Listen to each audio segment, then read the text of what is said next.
দুর্গা পূজায় বেশিরভাগই বাসন্তী পোলাও রান্না করা হয়, আর আমি তোমাদের সম্পূর্ণ নিরামিষভাবে এই বাসন্তী পোলাও রান্না করে দেখাচ্ছি। খেতে কিন্তু ভীষণ মজা, তোমরা স্টেপ বাই স্টেপ দেখতে থাকো।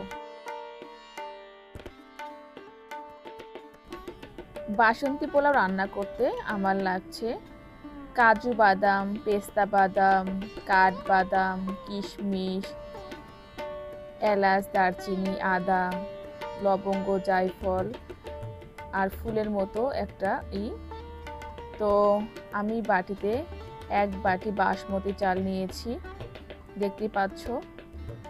আর এই রান্নাটা কেউ স্কিপ করো না, সম্পূর্ণ প্রসেসিং তোমাদের মাঝে দেখাবো। আর তোমরাও খুব সামান্য উপকরণ দিয়েই এই বাসন্তী পোলাও ঘরে রান্না করে খেতে পারবে। তোমরা যদি এভাবে রান্না করো তাহলেও কিন্তু তোমরা খুব সহজেই বাসন্তী পোলাও নিজেরা ঘরে রান্না করতে পারবে এবং পরিবারের সবাইকে নিয়ে এনজয় করতে পারবে এই বাসন্তী পোলাও খাবারটা। এটা কিন্তু দুর্দান্ত। এবার আমি একটা চালিতে চালটা নিয়ে নিলাম, ধুয়ে নিয়েছি। চাউলটা ধুয়ে অন্তত আধা ঘন্টা আমি ভিজিয়ে রেখেছিলাম, তোমরাও আধা ঘন্টা ভিজিয়ে রাখবে। এতে করে কিন্তু বাসন্তী পোলাওটা দেখতে অনেক সুন্দর হবে, ঝরঝরে হবে। এবার আমি ঘি দিয়ে দিচ্ছি। তোমরা বিভিন্নভাবে বাসন্তী পোলাও রান্না করো, কিন্তু আমি খুব সিম্পলভাবে দেখিয়ে দিচ্ছি। এটা কিন্তু খেতে ভীষণ মজা।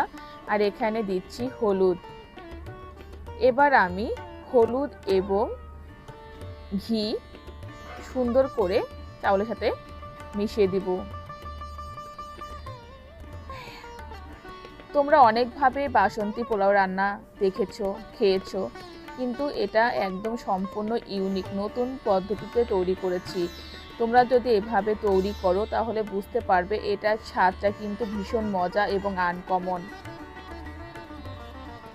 আর খুব সুন্দর করে মাখতে হবে ঘি এবং হলুদটা বাসমতি চালের সাথে। আমি এখানে বাসমতি চাল নিয়েছি বন্ধুরা, তোমরা এখানে পোলাও চালও নিতে পারো।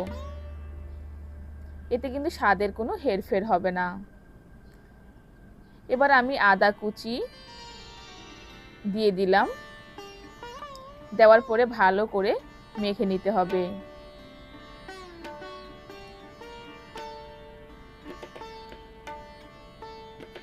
আমার মাখা কিন্তু হয়ে গেছে বন্ধুরা। এবার আমি যে উপকরণগুলো আছে আমি আবার দেখিয়ে দিলাম।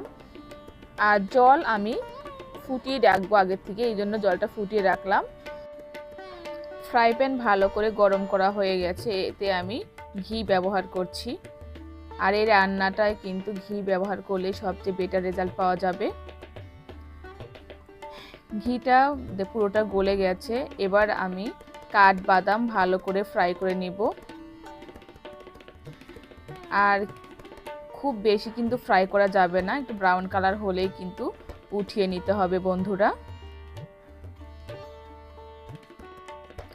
দেখতে পাচ্ছ ব্রাউন কালার হয়ে গেছে। এবার আমি এই বাদামগুলোকে উঠিয়ে নিব।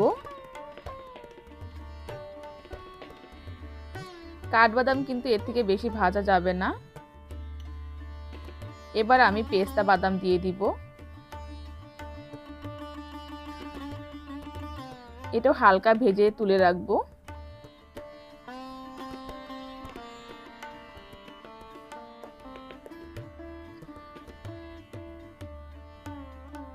এখানে আমি কয়েক পদের বাদাম অ্যাড করেছি, তোমরা চাইলে সব কয়টা অ্যাড করতে পারো, আবার স্কিপও করতে পারো, সেটা তোমাদের ইচ্ছে। তবে বাসন্তী পোলাওয়ে কিন্তু কাজু বাদাম, পেস্তা বাদাম এগুলো কিন্তু হলে ভালো হয়। আর বিশেষ করে কাজু বাদামটা দিলে বেশি ভালো হয়। দেখতে পাচ্ছ কিশমিশ, চীনা বাদাম কিন্তু ভালো করে ভাজা হয়ে গেছে। আর বন্ধুরা, কথার মাঝে যদি কোনো ভুল ভ্রান্তি হয় অবশ্যই ক্ষমা সুন্দর দৃষ্টিতে দেখবে। এখানে আদা কুচি দেওয়া হয়েছে। সব কয়টা উপকরণ খুব সুন্দর করে ফ্রাই করে নিতে হবে। তোমরা দেখতেই পাচ্ছ।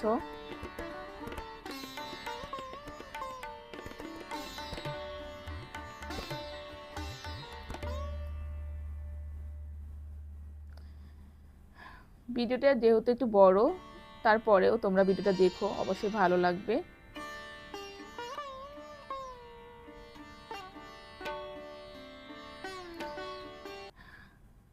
আবারও আমি ঘি অ্যাড করছি।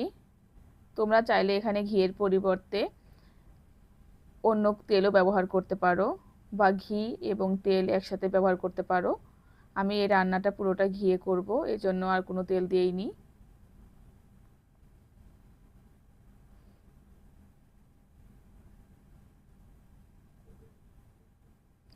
এখানে জিরা ফোড়ন দেওয়া হয়েছে, এবং এইটা কি বলে আমি জানি না সঠিক, ফুলের মতো, এলাচ, দারচিনি, জয়িত্রী সবগুলো আমি ব্রাউন কালার করে ভেজে নিলাম। এটা কিন্তু খুব বেশি পোড়ানো যাবে না। তারপরে তেজপাতা, শুকনো মরিচ অ্যাড করেছি।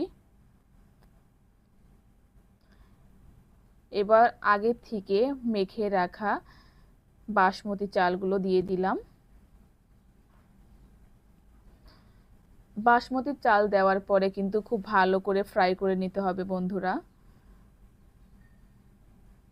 আর তোমরা কিন্তু অবশ্যই গরম জল দিয়ে রান্না করবে। আমি কিন্তু আগে থেকে গরম জলটা করে রেখেছি, তোমরা কিন্তু দেখেছো।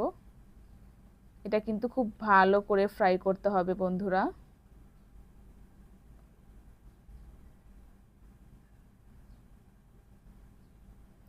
যত ভালো করে ফ্রাই করবে ততই কিন্তু জলটা কম লাগবে, আর যত কম ফ্রাই করবে জলের পরিমাপটা কিন্তু বেশি লাগবে। এই জিনিসটা কিন্তু তোমরা খেয়াল করবে।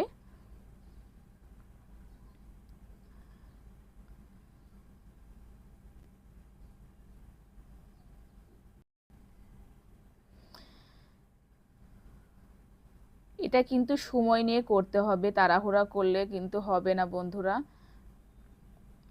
আর সব কাজ তাড়াহুড়া করলে কিন্তু রেজাল্ট ভালো আসে না, সেটা তোমরা জানো।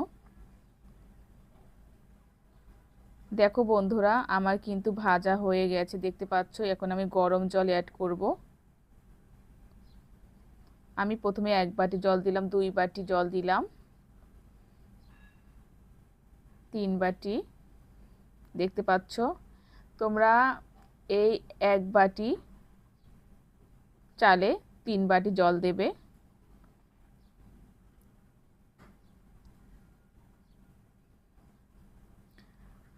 তোমরা যদি এভাবে রান্না করো, তোমরাও কিন্তু খুব সুন্দরভাবে বাসন্তী পোলাও রান্না করতে পারবে। এবার আমি ঢেকে দিব 5 মিনিটের জন্য, এবং ঢাকনা খুলে দেখতে হবে। এটা মাঝে মাঝে ঢাকা দিতে হবে এবং মাঝে মাঝে ঢাকনাটা খুলতে হবে বন্ধুরা।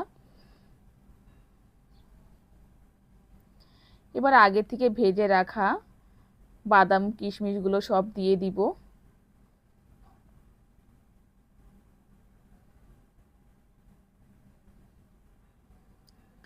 তবে তোমাদের কাছে একটা অনুরোধ আছে, যদি আমার এই ভিডিওটা ভালো লাগে অবশ্যই শেয়ার করতে ভুলো না। আর তোমরা কিভাবে বাসন্তী পোলাও রান্না করো অবশ্যই কমেন্টে জানাবে। আমি যেভাবে রান্না করি বাসন্তী পোলাও তোমাদের মাঝে শেয়ার করলাম। বাদাম দেওয়ার পরে ভালো করে উপর নিচ করে ভালো করে মিশিয়ে দিতে হবে বন্ধুরা।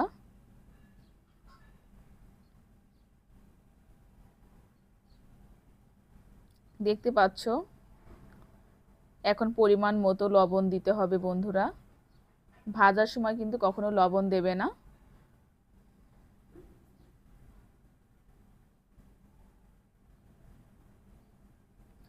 আমার কাছে বাসন্তী পোলাও খেতে ভীষণ ভালো লাগে। আমি যতবারই খেয়েছি ততবারই ভীষণ ভালো লেগেছে, তাই ভাবলাম যে তোমাদের মাঝে শেয়ার করি।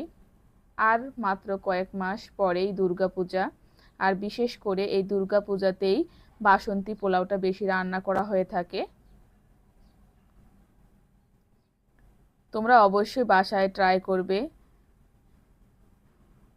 আমি আবার অল্প কিছু সময়ের জন্য ঢেকে দিব বন্ধুরা। এবং গ্যাসের ভলিউমটা কিন্তু মিডিয়াম টু লো হিটে দিতে হবে, খুব বেশি হিট দেওয়া যাবে না। দম আঁচে রান্না করতে হবে এই বাসন্তী পোলাওটা। দেখতে পাচ্ছ বন্ধুরা, হালকা কিছুটা রস আছে। আমার কিন্তু রান্নাটা এখনো কমপ্লিট হয়নি বন্ধুরা, দেখতেই পাচ্ছ।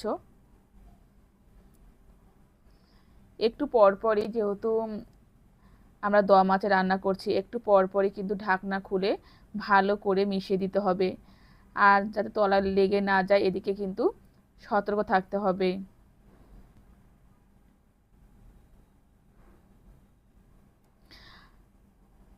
এবার আমি 2 মিনিটের জন্য ঢাকা দিয়ে দিব,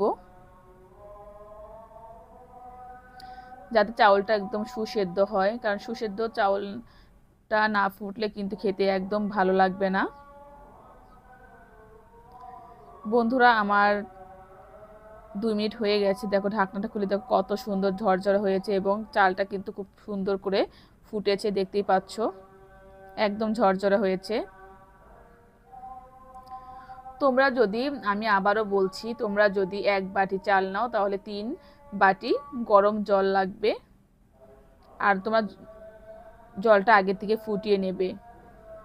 আর সব সময় তোমাদের একটা টিপস দিয়ে রাখি, যত চাল ভালো করে ভাজা হবে ততই কিন্তু জলটা কম লাগবে বন্ধুরা।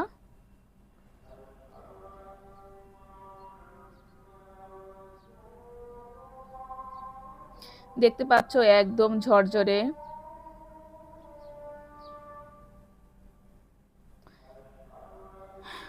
এবার আমি এটা পরিবেশন করব, এই জন্য বাটিতে উঠিয়ে নিচ্ছি।